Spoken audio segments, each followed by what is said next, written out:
গান্ধারী আঙুলটা তুলে বলে উঠল, তুমি সেই কৃষ্ণ, তুমি সেই কৃষ্ণ যে আমাকে মা বলে কাউকে ডাকবার মতো রাখলে না। তুমি সেই কৃষ্ণ যে আমার বংশটাকে ধ্বংস করে দিয়েছ। তুমি সেই কৃষ্ণ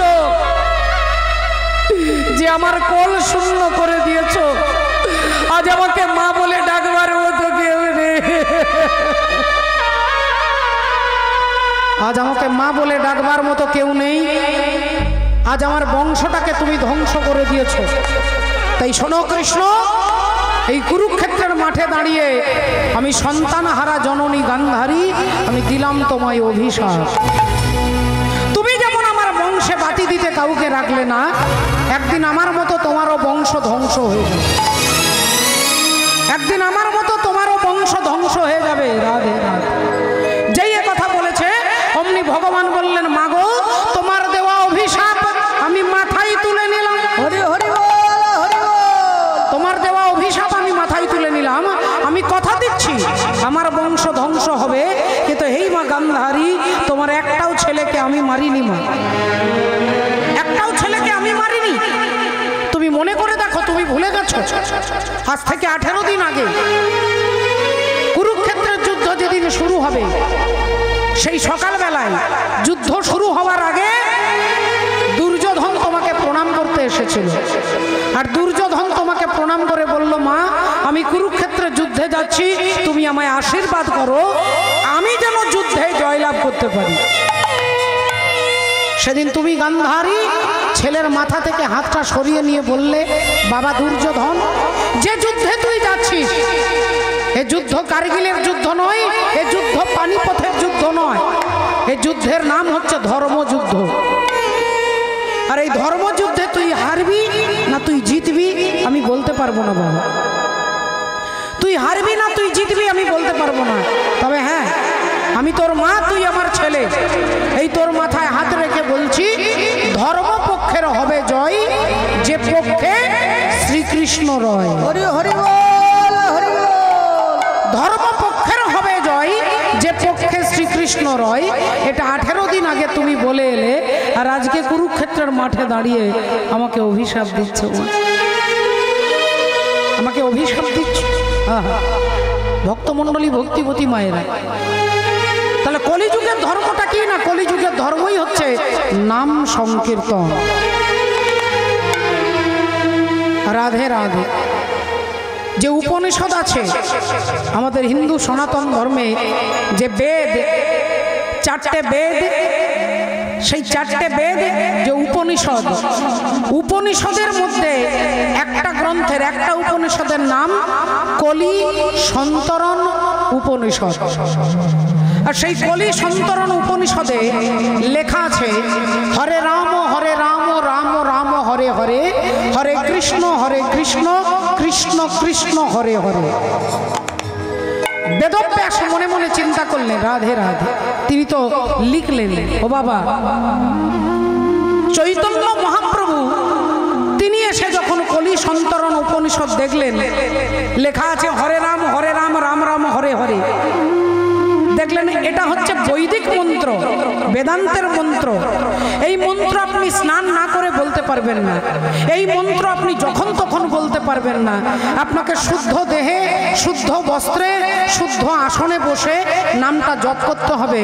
চৈতন্য মহাপ্রভু বললেন, কলির জীব তো এত নিয়ম পারবে না, তাহলে কি করা যায়? মহাপ্রভু নামটাকে উল্টে দিলেন, হরে কৃষ্ণ কৃষ্ণ কৃষ্ণ হরে হরে, হরে রাম রাম রাম হরে হরে।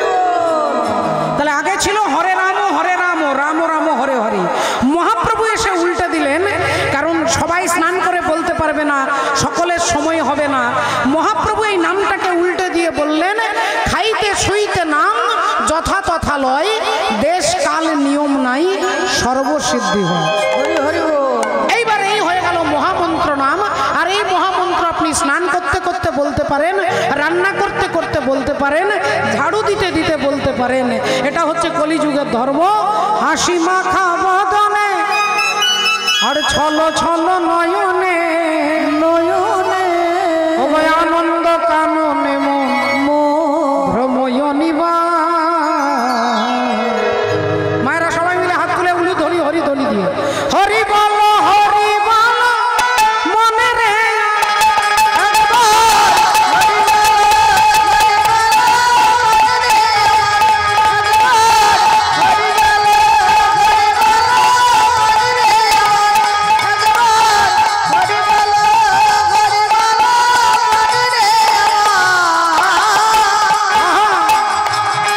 হাসি মাখা বদনে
রাত্রি দিনে ওই দেখো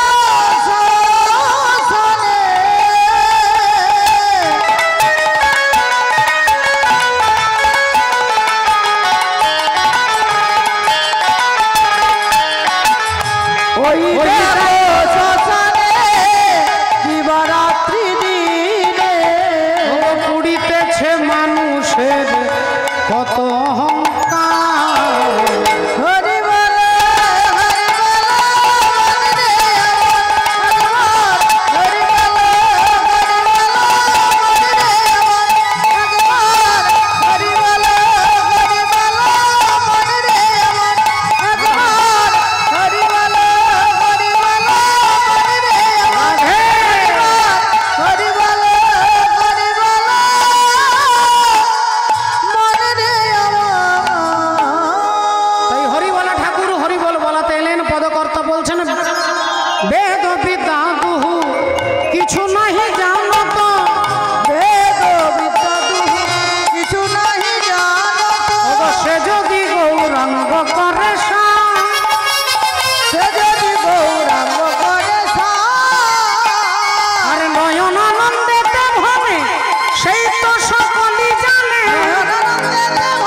বাঞ্ছা কল্পতরু সিদ্ধ কর তপ্ত মরু করুণা তোমার তুমি মাতা তুমি পিতা তুমি জগতের ত্রাতা কেহ নাই তোমা ভিন্ন জানি তাই সকলে শ্রীচরণে আমার কোটি কোটি দণ্ডবোধ প্রণাম জানিয়ে শ্রদ্ধেয় ভক্তমণ্ডলী ভক্তিমতী মায়েরা, আজকে কমিটির দাদা ভাইরা কাকারা দাদা বাবারা যারা রয়েছেন তাদের ইচ্ছে হয়েছে তারা যে লীলা আস্বাদন করবেন সেই লীলার মধ্যে আমরা তত্ত্ব দেখব, আমরা তথ্য দেখব, আমরা সামাজিক শিক্ষা দেখব। আমরা তার আগে এটি ভজনের মধ্য দিয়ে ভজন রাজ্যে প্রবেশ করব। কমিটির দাদা ভাইরা আপনাদের কাছেই হরিবাসরের জন্য ভিক্ষার আঁচল নিয়ে যাবে। আমি আমার তরফ থেকে 1001 টাকা ভগবত সেবায় রইল। আপনারা যতটুকু পারবেন আশীর্বাদ করবেন।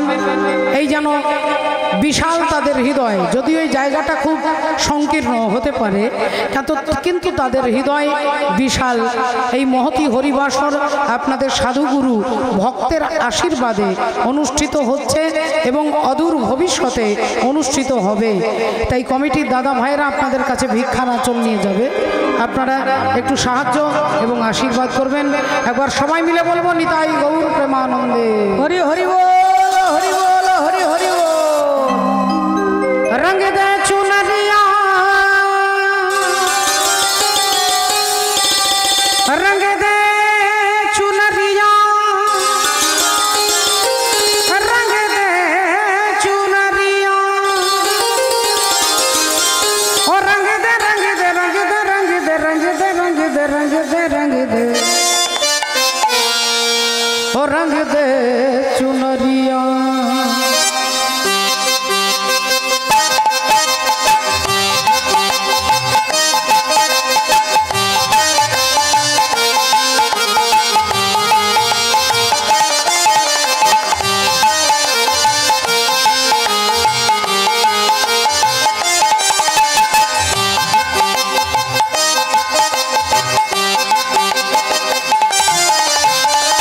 रंग दे चुनरिया ओ रंग दे चुनरिया ओ रंग दे चुनरिया ओ रंग दे चुनरिया ओ शाम पिया मोरी रंग दे चुनरिया ओ रंग दे चुनरिया ओ रंग दे चुनरिया।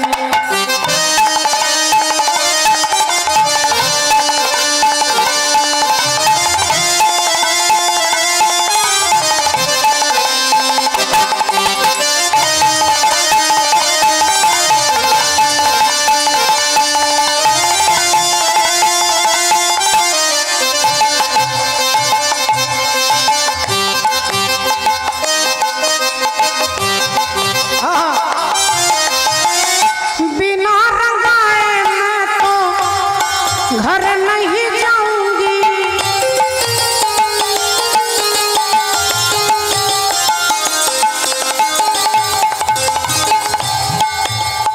আমাকে রং না দিলে আমি বাড়ি যাব না, মীরাবাই বলছেন। बिना रंगाए मैं तो घर नहीं जाऊंगी हो बीत ही जाए चाहे हो बीत ही जाए चाहे ये सारी उमरिया ओ शाम पिया मोरी रंग दे चुनरिया ओ शाम पिया मोरी रंग दे चुनरिया।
নিজা নিজা নিজা নিজা নিজা নিজা নিজা নিজা নিজা নিজা নিজা গাগারে নিজা গাগারে নিজা গাগারে রে মামা গাম মাপা গানি গাপা মাপা গাম রে গারে নিজা নিজা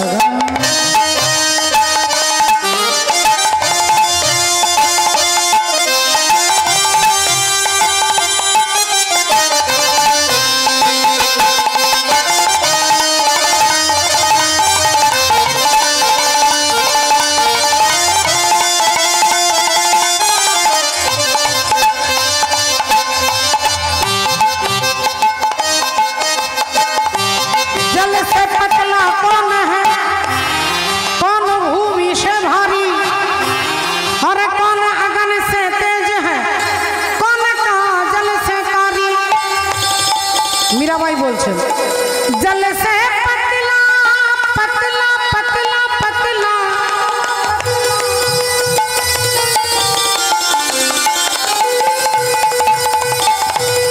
जल से पतला ज्ञान है और पाप भूमि से भारी क्रोध अगन से तेज है क्रोध अगन से तेज है और कलंक का जल से कारी रंग दे चुनरिया और रंग दे चुनरिया और रंग दे चुनरिया और रंग दे चुनरिया और रंग दे चुनरिया और रंग दे चुनरिया रंग दे चुनरिया और रंग दे चुनरिया। श्री गुरु निताई गौर प्रेमानंदे हरि हरि बोल हरि बोल हरि हरि बोल। आसन भक्तिमती मायेरा आज के আমরা শুনবো শিব আর দুর্গার বিবাহ। শিব দুর্গার বিবাহ, বাবা ভোলেনাথ আর মা পার্বতীর বিয়ের কথা, তার তথ্য আমরা শুনবো, আমরা জানবো। কমিটির দাদাদের বাবাদের ইচ্ছে হয়েছে আজকের এই লীলা তারা আস্বাদন করতে চান, তাই শিব দুর্গার বিবাহের তথ্য শুনতে গেলে আমরা এই মুহূর্তে চলে যাব মহামুনি ভৃগুমুনির যজ্ঞে আমরা চলে যাব। একদিন ভৃগুমুনি যজ্ঞ করছেন, স্বর্গমর্ত পাতাল সবাইকে নেমন্তন্ন করেছেন। স্বর্গমর্ত পাতাল সবাইকে নেমন্তন্ন করেছেন, যথারীতি সবাই এসেছে। একদিন ভৃগুমুনি যজ্ঞ আরম্ভিল,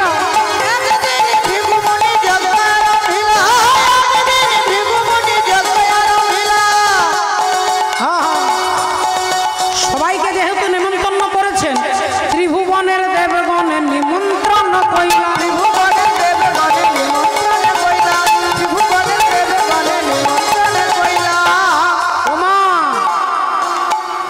স্বর্গমর্ত পাতাল সবাইকে নেমন্তন্ন করেছে। সমস্ত দেবী দেবতা, যোগী ঋষি মুনি গন্ধর্ব সবাই এসেছেন ভৃগুমুনির যজ্ঞে। এমন সময় কি ঘটনা ঘটল, এখন ওই যজ্ঞের যিনি প্রধান অতিথি তিনি হচ্ছেন কে না প্রজাপতি দক্ষ রাজা। হেন কালে আইলেন দক্ষ প্রজাপতি, হেন কালে আইলেন দক্ষ প্রজাপতি, হেন কালে আইলেন দক্ষ প্রজাপতি, হেন কালে আইলেন দক্ষ প্রজাপতি, হেন কালে আইলেন দক্ষ প্রজাপতি। আর তাহারে দেখিয়া কবে করেন প্রণতি, তাহারে দেখিয়া কবে করেন প্রণতি, তাহারে দেখিয়া কবে করেন প্রণতি।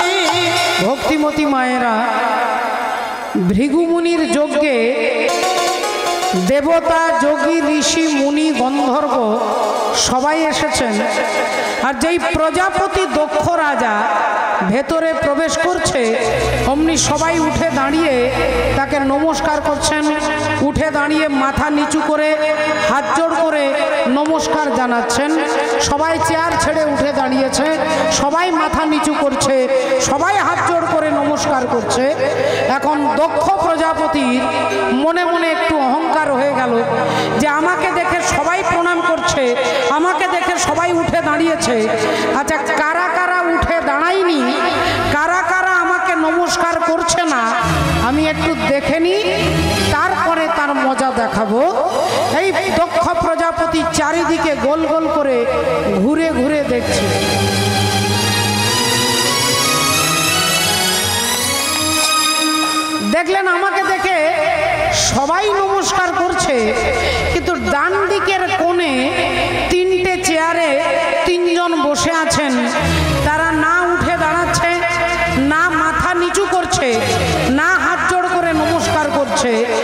প্রজাপতি দক্ষ রাজার মেজাজ গরম হয়ে গেল। ভাবলেন একটু দেখে নি, আগে কে একটু ভালো করে দেখে নি, তারপরে মজা দেখাবো। আর যেই ভালো করে দেখতে গেলেন, দেখলেন প্রথম চেয়ারেই বসে আছে আমার বাবা। আমার বাবা বসে আছে গো। দক্ষ প্রজাপতির বাবা হচ্ছে ব্রহ্মা। কারণ ব্রহ্মার ডান পায়ের বুড়ো আঙ্গুল থেকে প্রজাপতি দক্ষ রাজার জন্ম হয়েছে। তাহলে সেই অর্থে ব্রহ্মা হচ্ছে দক্ষ রাজার বাবা। তাহলে বাবা তো আর ছেলেকে দেখে প্রণাম করবে না, আর বাবা ছেলেকে দেখে হাত জোড় করে নমস্কার করবে না। তাহলে আমার বাবা বসে আছে, উঠে দাঁড়ায়নি, বেশ করেছে। আচ্ছা, বাবার পাশের চেয়ারে কে বসে আছে একটু দেখে নি, তারপরে তার মজা দেখাবো। আবার যেই ভালো করে দেখতে গেলেন, দেখলেন বসে আছে বাবারও বাবা। আমার বাবার যিনি বাবা, তিনি হচ্ছেন ভগবান বিষ্ণু। তার মানে আমার দাদু। তাহলে আমার দাদু বসে আছেন। আমার দাদু তো আর আমাকে দেখে নমস্কার করবে না, আমার দাদু তো আর আমাকে প্রণাম করবে না। তাহলে দাদু বসে আছে, বেশ করেছে। আচ্ছা, দাদুর পাশের চেয়ারে কে বসে আছে একটু ভালো করে দেখে নি। আর যেই দেখতে গেলেন, অমনি মুখ দিয়ে বেরিয়ে গেল গালি গালাজ। মুখ দিয়ে বলে দিলেন গাধা, অভদ্র, অসভ্য, মূর্খ, বাঁদরের মতো চোখ, শ্মশানে মশানে ঘুরে বেড়ায়, ছাই ভস্য মাখে, ভূত প্রেতের সঙ্গ করে, সারা রাত্রি শ্মশানে ঘুরে বেড়ায়, ছাই ভস্য মেখে বসে থাকে। কথাটা কাকে বলছে মা? কাকে?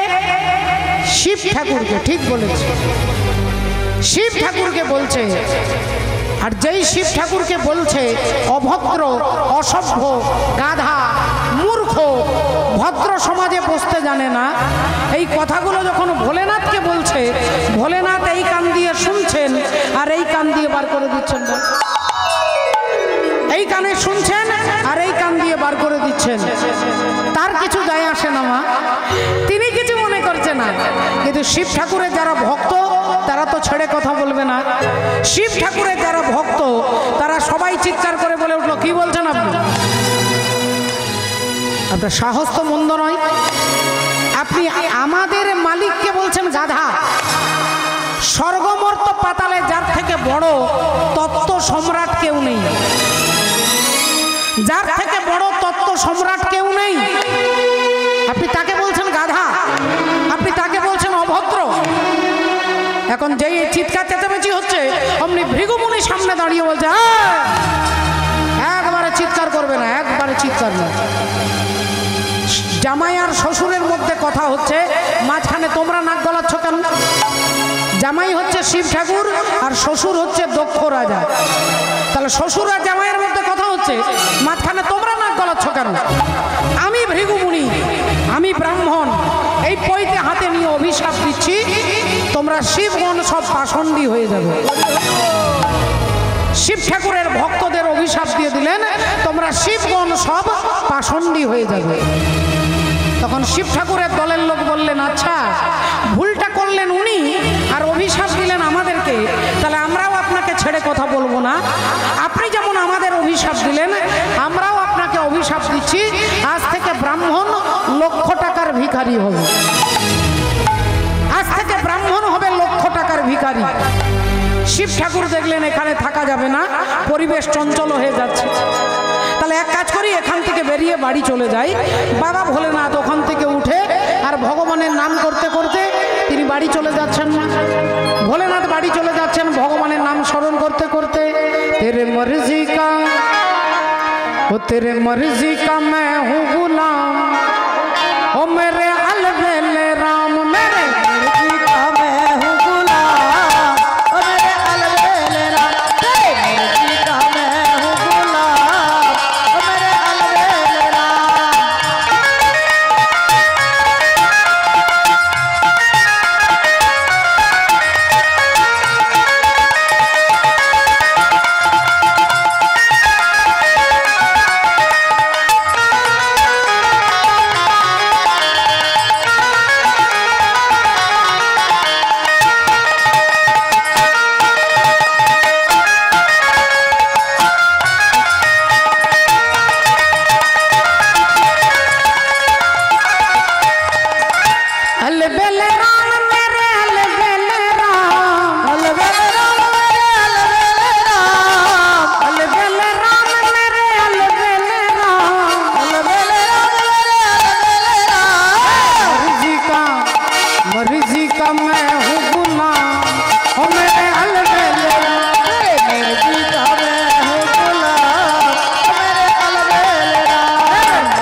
বাবা ভোলেনাথ বাড়ি এলেন। আর বাড়ি এসে তার মনে হয়ে গেল যে আজকে রাত্রে অগস্ত্য ঋষির আশ্রমে সারা রাত্রি হরিনাম হবে, কীর্তন হবে, তাহলে একটু কীর্তন শুনতে যেতে হবে। আর যেই ভোলেনাথ কৈলাস থেকে মহারাষ্ট্রে কীর্তন শুনতে যাবেন, যেই ভোলেনাথ ঘরের বাইরে বেরিয়েছে, অমনি মা সতী, শিব ঠাকুরের স্ত্রী সহধর্মিনী মা সতী সামনে দাঁড়িয়ে বলছে, বলি আমিও তোমার সঙ্গে যাব, আমিও তোমার সঙ্গে যাব, আমিও তোমার সঙ্গে যাব, আমিও তোমার সঙ্গে যাব, আমি তোমার সাথে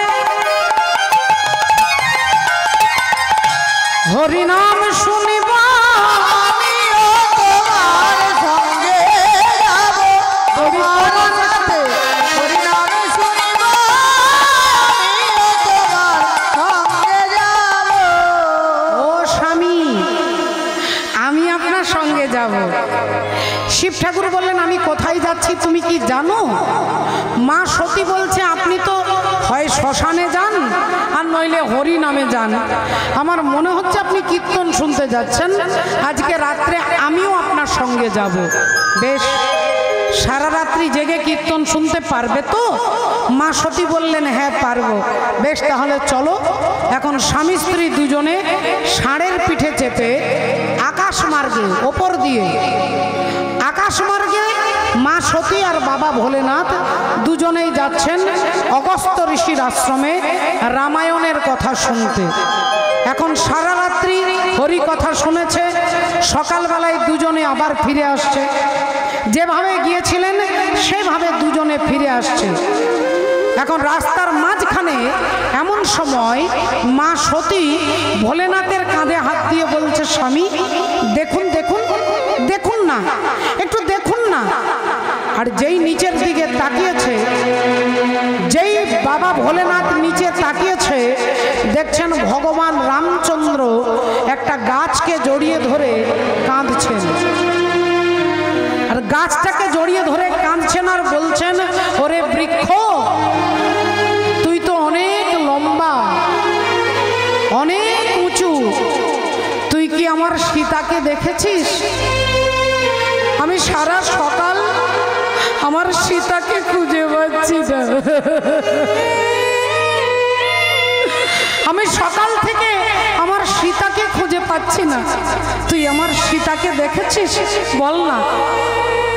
কিছুক্ষণ পরে দেখছে একটা হাতি আসছে, হাতির সুরে ধরে বলছে, রামচন্দ্র তুই আমার সীতাকে দেখেছিস? একটা হরিণকে দেখে বলছে, তুই আমার সীতাকে দেখেছিস? একটা পাখিকে দেখে বলছে, ওরে পক্ষী, তুই তো অনেক উঁচু আকাশে উড়তে পারিস, তুই দেখ না আমার সীতাকে কোথাও দেখা যাচ্ছে নাকি, আমার সীতাকে দেখেছিস? রামচন্দ্র নিচে জঙ্গলে কাঁদছেন আর ওপরে বাবা ভোলেনাথ হাতে তালি দিচ্ছেন, তালি দিচ্ছেন আর হাসছেন আর বলছেন, বাহ বাহ বাহ বাহ ঠাকুর, তোমার অভিনয়টা খুব ভালো হচ্ছে, তোমার অ্যাক্টিংটা খুব ভালো হচ্ছে। আর কি আমি আগেই বলেছি মা, যে শিব ঠাকুর হচ্ছে তত্ত্ব সম্রাট, তত্ত্ব সম্রাট। স্বর্গমর্ত পাতালে শিব ঠাকুরের থেকে বড় তত্ত্বজ্ঞানী কেউ নেই। তাই বাবা ভোলেনাথ জানে যে রাম সীতার জন্য কাঁদছে, যে আমার সীতাকে দেখেছিস, আমার সীতাকে দেখেছিস, সেই রামের অনুমতিতে রাবণ রাজা সীতা দেবীকে হরণ করে নিয়ে গেছে।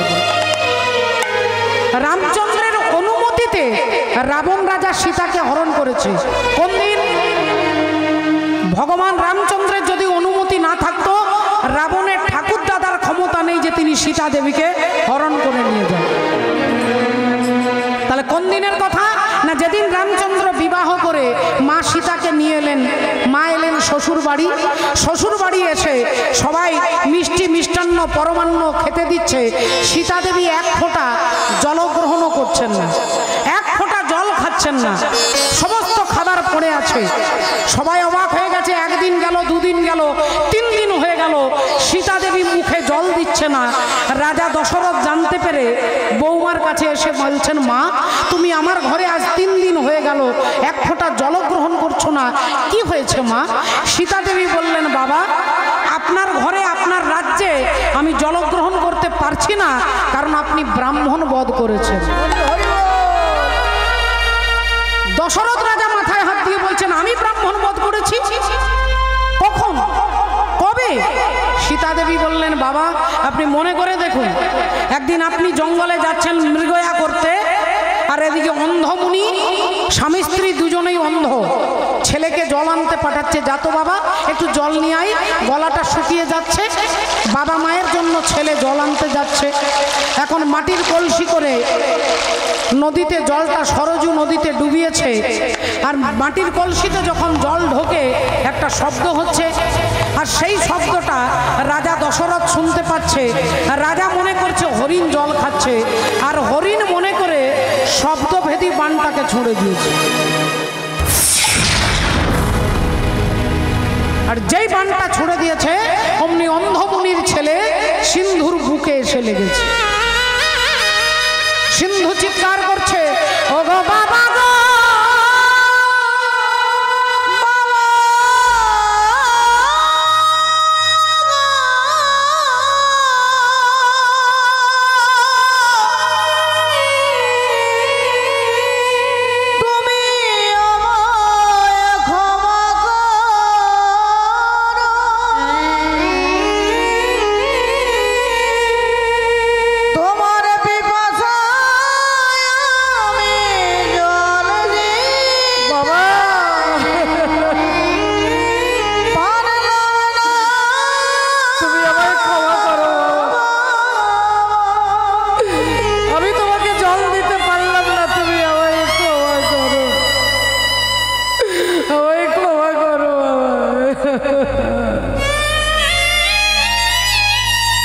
রাজা দশরথ ছুটতে ছুটতে এলেন, আর ছুটতে ছুটতে এসে দেখছে এক ব্রাহ্মণ সন্তান রক্তাক্ত কলেবরে পড়ে আছে, বুকে তীরবিদ্ধ অবস্থায়।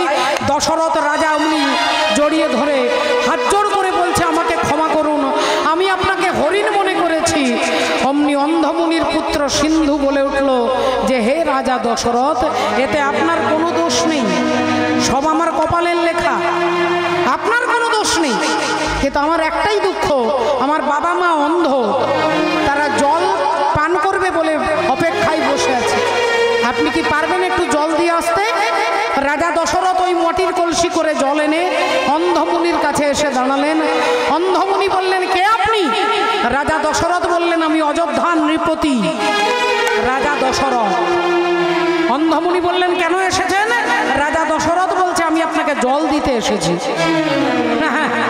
না না না, আপনাকে জল দিতে হবে না, আপনাকে জল দিতে হবে না, আমার ছেলে জল আনতে গেছে। দশরথ রাজা সত্যবাদী, তাই তিনি বললেন, আপনার ছেলে আর কোনোদিন আসবে না, আপনার ছেলেকে আমি শব্দভেদী বাণ দ্বারা হত্যা করেছি।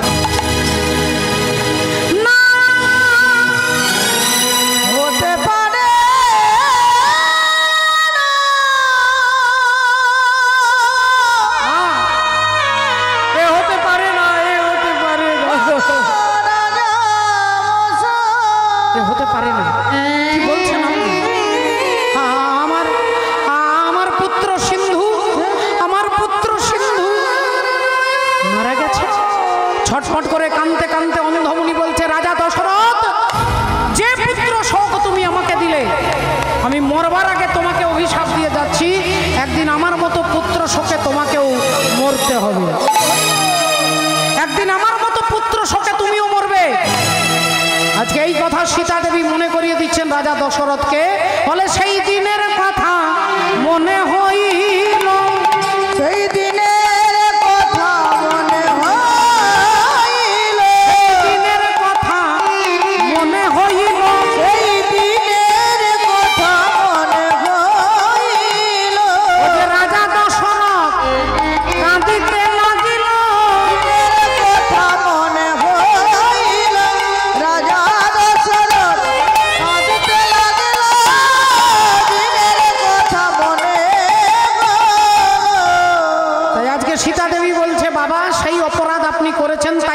বাড়িতে আপনার রাজ্যে আমি জল খেতে পারছি না।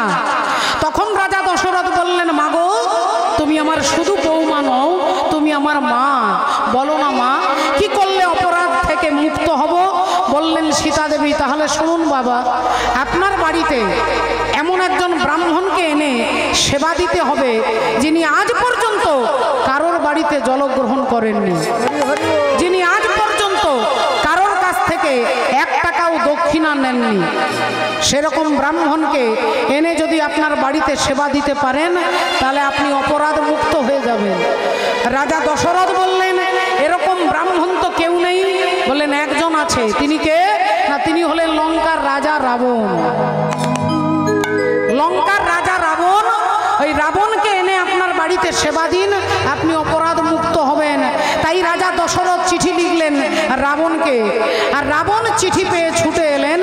দশরথ রাজা তার চরণ ধুইয়ে দিলেন, তার বাড়িতে সেবা করলেন রাবণ। এবার দক্ষিণা দিতে হবে বা। আচ্ছা মায়েরা, আপনারা দেখুন, হরি বল, রাধে রাধে। একটু লক্ষ্য করে দেখুন, কীর্তনিয়া কীর্তন করার পরে অনেক মায়েরা কীর্তনিয়াকে ভিক্ষা দেন।